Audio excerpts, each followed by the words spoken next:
So, hello, my name is Dr. Antoni Gardener. I'm currently a doctor at the St Mary's Hospital in the Isle of Wight in the United Kingdom. I'm here to present our study on the engagement with transparent and open science standards in health sciences and medical journals before the COVID-19 pandemic. This study was done at the Centre of Evidence-Based Medicine at the University of Oxford in 2020, and the second leg of the study is currently being continued. So, to introduce the subject, medical advancement relies on robust and transparent research. The ability to evaluate, appraise, and extrapolate the findings from research to clinical practice relies on the transparency of the evidence.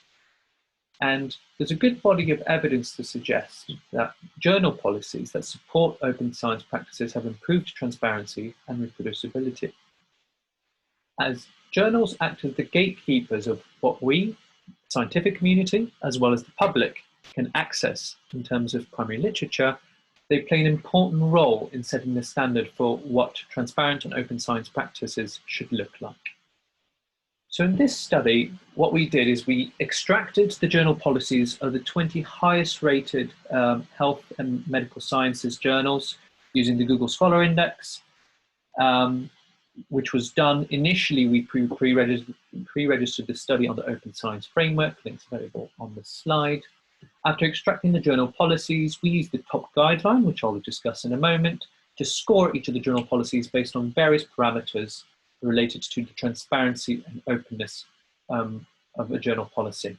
The scores were out of a total of 29, and additional points were allocated for journals that used open science badges, registered reports, or were top signatories.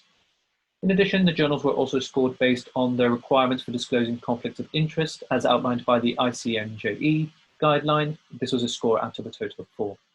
Scores were done by 2 independent authors, with a third author, in this case Dr. Georgia Richards, resolving any discrepancies that came up, if they did in fact come up.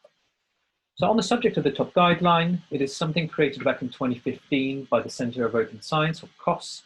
The top guidelines outlines the 8 standards laid out in this diagram that are used as ways to determine how transparent and open a journal policy is, based on how rigorous the requirements for citation, data transparency, analytic methods including code transparency, research materials transparency, design and analysis transparency, study pre-registration, analysis plans, pre-registration, and replication standards are.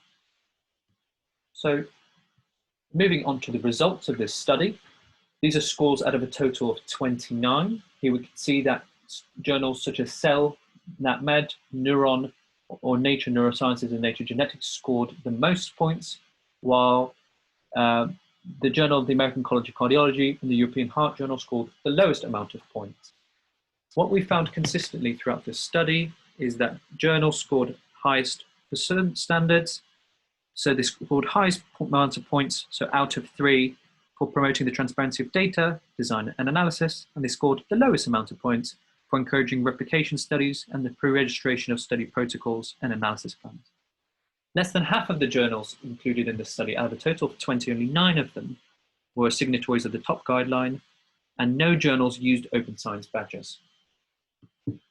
Moving on to the disclosure of interest scoring, most journals scored 4 marks, which is 4 out of 4, for the disclosure of conflict of interest based on the ICMJE guideline.